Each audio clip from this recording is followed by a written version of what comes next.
নদী টিভি ছুটে চলি প্রকৃতির টানে। পৃথিবী সৃষ্টির পর থেকে আমরা মনে করি the most advance up to this time. ফলে with all the advancement of science and technology and যেটা আমরা বলি আমাদের literature, culture, everything whatever might be, সব কিন্তু এখন একটি হুমকির মুখে। এবং আপনি ইতিমধ্যেই আমরা দেখেছি যেটা অল্প সময়ের মধ্যে কোনো একটা দেশ, জাতি, এবং বাংলাদেশের কথা যদি বলি, অনেক আমরা গুণীজনকে হারিয়েছি, এ নাম্বার অফ মিনিস্টার্স। তারপরে আপনি দেখবেন বিভিন্ন সেক্টরিজ, মেম্বার অফ দি পার্লামেন্ট, এবং আমাদের যারা সিভিল সোসাইটি একেবারে অত্যন্ত শ্রদ্ধ লোক, তাদেরকে আমরা হারিয়েছি। আপনারা যারা সাহস করে আজকে আমাদের এখানটায় এবং সময় করতে পেরেছেন, এসেছেন, তাদেরকে আন্তরিক ধন্যবাদ জানাই। যে এবং আমাদের এই কনফারেন্স হলটা এই প্রথম একটা এরকম মিটিং করলাম। এই কনফারেন্স হলটা কিন্তু আমাদের ছিল না। আপনারা জানেন যে জাতীয় নদী রক্ষা কমিশনের দুর্দশার কথা একটু বলছি আর কি। কারণ তোমার আমার ঠিকানা পদ্মা, মেঘনা, যমুনা, জাতির জনক বঙ্গবন্ধুর এই যে স্লোগান, সেটি আমার দেয়ার মানে আমার সৌভাগ্য হয়েছে 1968 থেকে 1969, 70 এগুলো তো আমি দিয়েছি, তার আমি ফ্রন্ট লাইনে ছিলাম। তো সেই জন্য দু একটা কথা না বললেই আমি বলতেও চাই। মানুষের সততা, নিষ্ঠা, মানুষের জন্য প্রেম, ভালোবাসা, মানুষের জন্য সৃষ্টির যে জীব, তাদের জন্য কল্যাণ কামনা করা, এবং সৎ ব্যক্তিত্ব, হালাল রুজি বা রিজিক, এটি যাদের নেই, তাদের দোয়া কবুল রাব্বুল আলামিন করবেন কিনা সেটি নিয়ে অনেক তাদের পথ অতিক্রম করতে হবে। তো কিন্তু এই যে বৈশিষ্ট্যগুলো, এটা হলো মানবীয় বৈশিষ্ট্য, এবং মানুষের এই সব ধর্মে কিন্তু একই কথা, বিভিন্ন ভাবে হয়তো লেখা আছে। আপনারা জানেন যে লাহোর প্রস্তাবের সময় জাতির জনক বঙ্গবন্ধু একটা প্রোটেস্ট করেছিলেন প্রথমে, কারণ সবসময় তারা ইস্ট পাকিস্তান বলা শুরু করলো আমাদের। ইট ইজ জাতির জনক বঙ্গবন্ধু, তিনি কিন্তু বলেছিলেন আপনারা ইস্ট পাকিস্তান নয়, এটাকে ইস্ট বেঙ্গল বলুন। অর্থাৎ বাংলা ভাষাভাষীর লোক এবং আমাদের বেঙ্গলের একটা পার্ট ইস্ট, এটি ফলে ইস্ট পাকিস্তানকে তিনি কিন্তু ওই সময় মেনে নেন। এবং লাহোর প্রস্তাবে আপনারা যেটা জানেন যে ওই 6 দফা যখন উপস্থাপিত হলো, সেটা আমরা সবাই জানি। এটা তো জাতির জনক বঙ্গবন্ধু এবং পরে যে স্বাধীনতা আমরা পেয়েছি, 6 দফা কিন্তু একটি মাইলস্টোন। তো সেটিকে ভিত্তি করে আমি পরবর্তীতে আমার যেটা 1968, 69-এ জাতির জনককে যখন ফাঁসি করে দেয়ার এরকম একটা ব্যাপার করছিল, তখন কিন্তু বাংলাদেশে একেবারে প্রত্যন্ত অঞ্চলে ছড়িয়ে গিয়েছিল এবং এত অল্প সময়ের মধ্যে একটা আন্দোলন এরকম আজকের মতো তো ছিল না, মানে এরকম তো টেকনোলজি ছিল না। আপনি চিন্তা করুন 1968, 69 তখন তো এই টেকনোলজি কিন্তু মানুষের মাধ্যমে কিন্তু এটে গেছে, এবং তখন ছাত্ররা গ্রেটার রোল প্লে করেছে। তো আমি তখন ক্লাস 7-এর ছাত্র, এই সময় আমাদের মাধ্যমও কিন্তু আমাদের বাড়ি বাড়ি যেতে হয়েছে। স্বদেশী আন্দোলন, জাতির জনক বঙ্গবন্ধু তখন কিন্তু তিনি পড়ালেখা করছেন তার বাবার সাথে। তিনি তো আপনি জানেন তার বাবা একজন ছিলেন, হ্যাঁ, মাদারীপুরে তখন ছিলেন, তার সাথে ওই সময় কিন্তু মাদারীপুরে অন্যান্য জায়গাতেও বেশি স্বদেশী আন্দোলনটা এক্সপ্রেড ছিল। মাদারীপুর সেই দিক থেকে সচেতন ছিল, কারণ আমার বাড়িও তো একেবারে মাদারীপুর কাছেই। সেই জন্য জাতির জনক কিন্তু ওই সময় স্বদেশী আন্দোলনের সাথে জড়িত হয়ে যায়। আর স্বদেশী আন্দোলনের যে প্রবক্তা, সেটা হলো সুভাষ বোস, আপনি জানেন। তার এখনো এটা একটা নাটক আকারেও এটা দেখাচ্ছে। তো তার যে এই যে তারপরে রাজনীতির যে হাতে করি, আপনি বঙ্গবন্ধু যেটা বলবেন যে ধর্মনিরপেক্ষতা, তার যে এইটিও তার জীবনে তিনি যে নানা ধরনের ঘাত প্রতিঘাত তার কিন্তু ছাত্র জীবনেই ঘটেছে। এবং তিনি প্রথম যে জেলে গিয়েছিলেন 6 দিন কি 7 দিন এরকম, মানে একটা সময় তখন যে ছিলেন, এটিও কিন্তু ওরকম একটা ঘটনাকে কেন্দ্র করে। এবং সেইখানে এরকম একটা বিষয়, কিন্তু আমি মনে করি তার কাছে এটি কিন্তু তার সারা জীবনের রেখাপাত সেভাবে করে এবং সেটি উল্টোভাবে করেছে, এবং এই যে সাম্প্রদায়িকতা থেকে তিনি নিজেকে দূরে রাখতে পেরেছেন, একইভাবে সংবিধানেও তার স্থান দিতে পেরেছেন। তো আমি যে কথা মাঝখানে বলতে চেয়েছিলাম ভুলে গিয়েছি, সেটি হলো যে আমাদের যে কম্পারিজনটা আমি করতে চাচ্ছি, মানুষের মধ্যে তার চারিত্রিক গুণাবলী, এথিক্যাল অ্যান্ড মরাল স্ট্যান্ডার্ড, যেটা জাতির জনকের কাছ থেকে আমরা শিখেছি, এবং তার প্রতি যদি রিয়াল সম্মান আমাদের দিতে হয়, তাহলে কিন্তু আজকে কি রাজনীতিবিদরা, কি সিভিল সার্ভেন্ট, কি বাঙালি হিসাবে যদি আমাদের গর্ব করতে হয়, আমি তো মনে করি যে তাকে প্রথম হলো তিনি একজন সৎ ব্যক্তি হবেন, তিনি সত্য কথা বলবেন, তিনি অন্যায়ের বিরুদ্ধে কারেজিয়াসলি লড়বেন, তিনি না খেয়ে থাকবেন, তিনি দেশের জন্য, জাতির জন্য, জনগণের জন্য, মানুষের কল্যাণের জন্য, মানুষের মুক্তির জন্য মারা যাবেন, মৃত্যুর জন্য অলওয়েজ প্রস্তুত থাকবেন। 5 তলা, 10 তলা, 20 তলা কত বিল্ডিং হতে পারে, কত নদী দখল করা যায়, সেটি করবেন না। এইটি যারা করছেন আজকের বাংলাদেশে, তাদেরকে আমি ধিক্কার জানাচ্ছি। Not the chairman.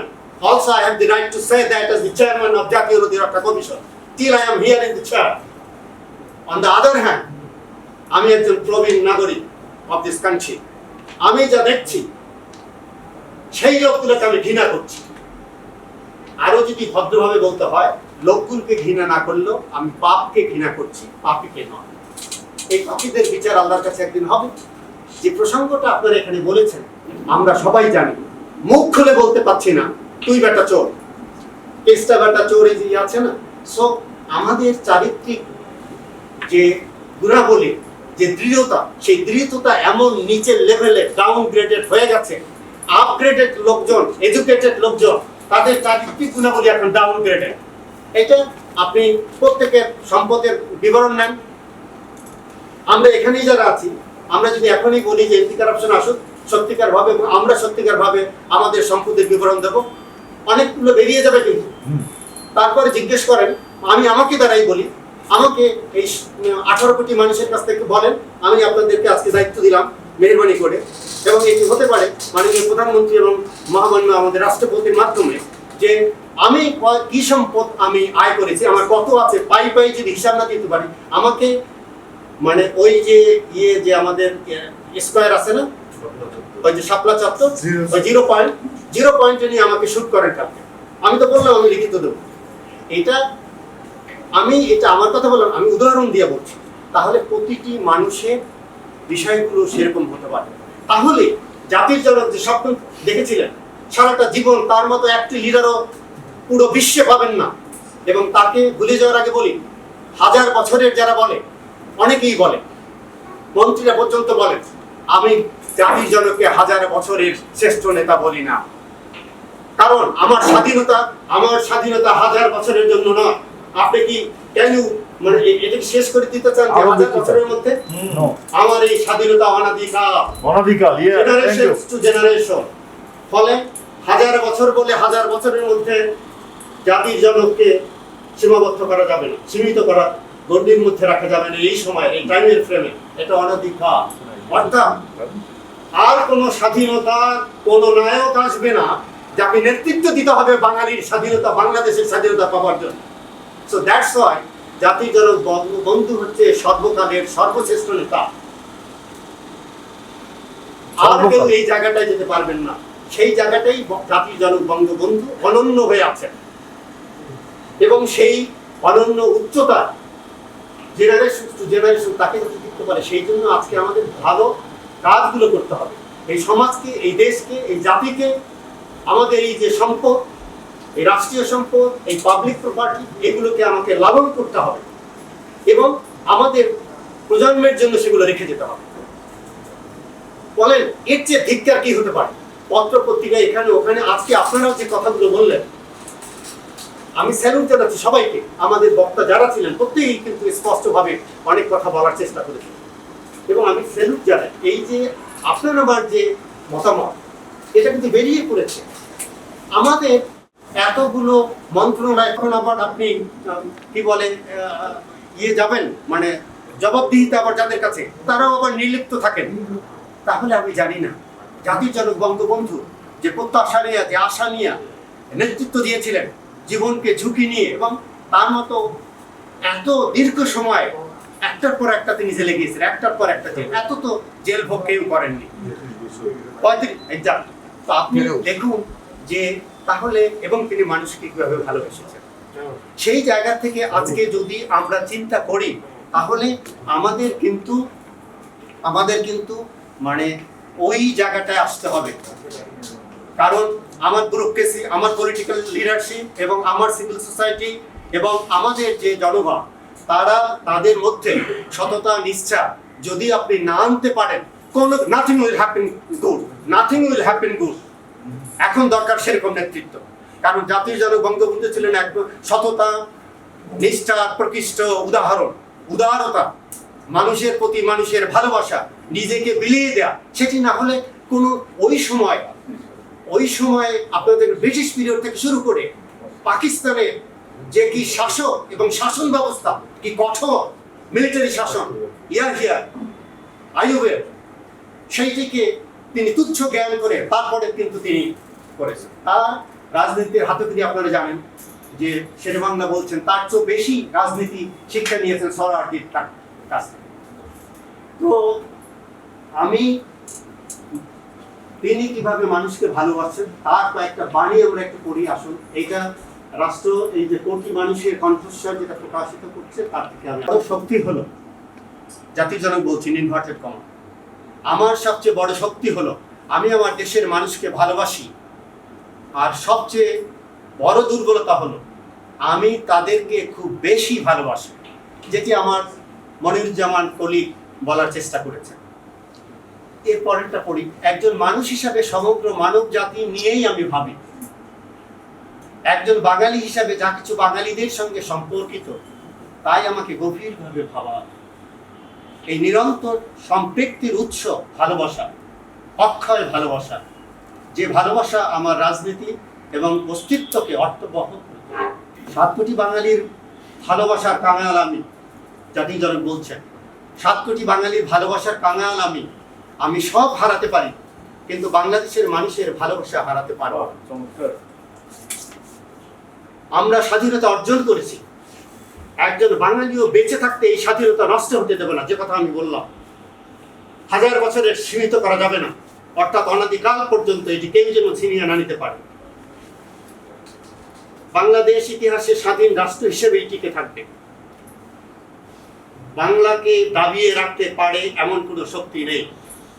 ফলে আমাদের বাংলাদেশের স্বাধীনতা, অর্জিত স্বাধীনতা, যার নেতা জাতির জনক তিনি আমাদের মধ্যে নাই, কিন্তু যে ব্যক্তিত্বের বিকাশ ঘটিয়ে গিয়েছেন, তার যে উদারতা, সেইটি এই বাঙালি জাতিকে এমন স্তরে নিয়ে যাবে, উৎকর্ষতার লেভেলে, যাতে করে আমাদের স্বাধীনতার দিকে চোখ বাড়াতে আর কেউ সাহস না পায়।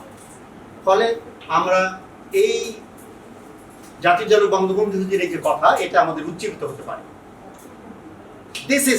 এইটা আমি আরো স্পষ্ট করে জাতির জনকের কথাটা বলার চেষ্টা করছি। এটা বাকি যেগুলো করলাম এইটি আর একটা প্রেক্ষাপট, অলরেডি সে প্রেক্ষাপটে কিছু কথা আমি বলেছি।